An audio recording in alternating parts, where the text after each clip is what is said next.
Welcome back to the deep dive, everybody. Today, we're diving into the world of ransomware, specifically a group called Storm-0501.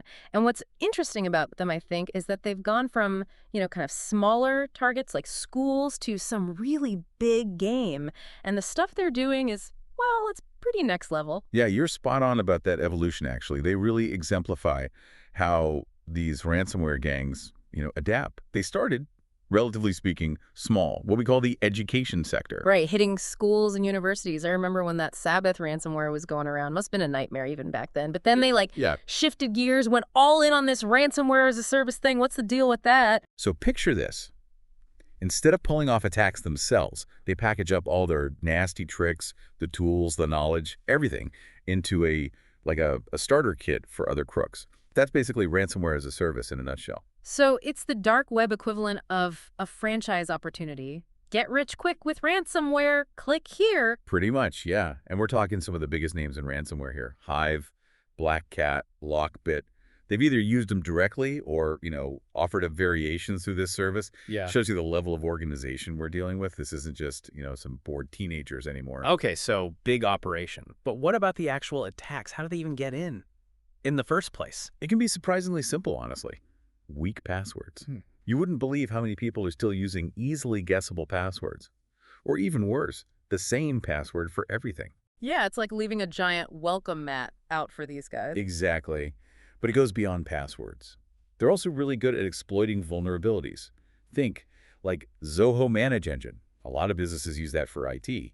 Or Citrix for remote access. Stuff some of our listeners might even use. Right, okay. So they find a way in, weak password, software glitch, whatever. Then what? This is where it gets interesting. They don't just grab whatever data they can find. They go for what we call overprivileged accounts. Accounts that have way more access than they should. Like, imagine an IT admin who could reset everyone's password, or an exec with access to all the financial records. So they're after the keys to the kingdom. Exactly. Often they'll use a tool called Impacket, which basically tricks the network into just handing over those login credentials. Then it's brute force to crack them. And when we say brute force, I mean, most people probably picture like someone just mashing the keyboard, hoping for the best. But it's a bit more refined than that. Oh yeah, it's gotten very sophisticated. Storm SO501 will use what we call dictionary attacks, basically trying tons of common passwords, or even credential stuffing, where they've got lists of stolen passwords from other breaches. So they're strategic, patient, like casing the joint, figuring out the best way in and out. Good analogy, Sure. because once they're in, they often hang around for a while. No rush. They slowly gain more access, move around inside the network, and more, it's not just the company's network they're after. It's the cloud.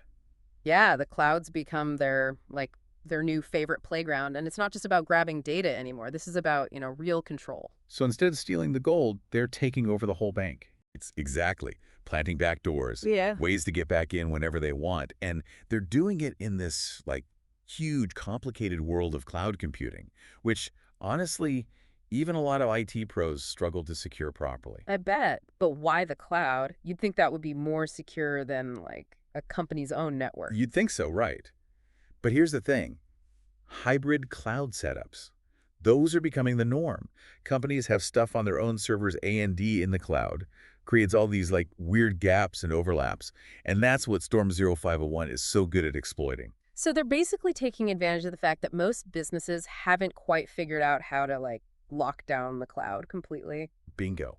And the tools they're using. Yeah. Pretty high-tech stuff. Cobalt Strike, for example. It was actually designed for legitimate security testing, but it's become popular with the bad guys, too. Lets them sneak around inside a network. Really hard to detect. Cobalt Strike. Sounds more like a first-person shooter game than a hacking tool. Well, in a way, it kind of is. We're talking cyber espionage here. They're also using things like Megasync, rclone. Yeah. These are for file sharing and storage, normally.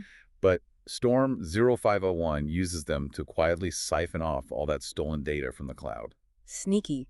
Just goes to show it's not always about the tools themselves, but how they're used. But this isn't just about tech skills, right? I mean, to pull this off, you need serious organization. Oh, absolutely. This is a well-oiled machine we're talking about. They've got the resources, the expertise, and maybe most importantly, the motivation.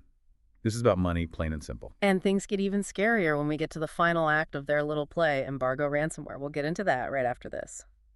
Okay, so we're back, and let's talk about this embargo ransomware. Sounds serious. Oh, it is. We're talking next-level ransomware here. See, embargo uses this double extortion thing.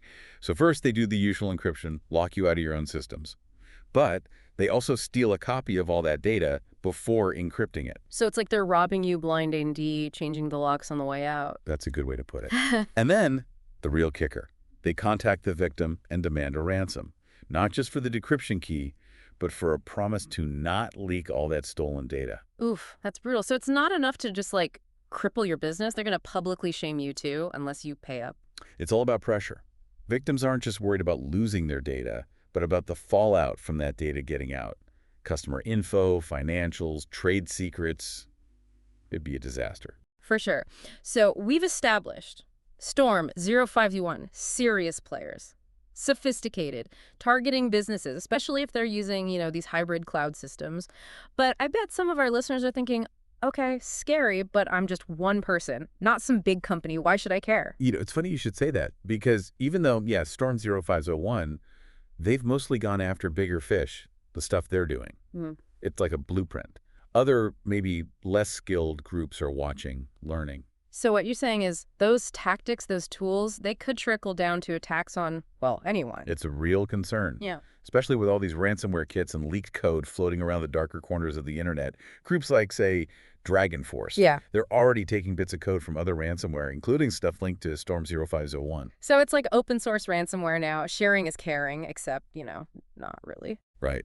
Which is why it's more important than ever. Basic security hygiene. Strong, unique passwords everywhere. No more using password 123 for everything. Exactly. And multi-factor authentication, whenever you can. Adds that extra layer of protection. Like having a guard dog Andy, a security system. And, of course, back up your data. But not just on your computer or in the cloud. Get an offline backup, too. That way, even if you get hit, you can recover without giving in to the ransom demands. Okay, so strong passwords, multi-factor, and backups on backups. Got it. Anything else our listeners should keep in mind? Just stay informed. The more you know about what's out there, the better prepared you'll be. Knowledge is power. Couldn't agree more.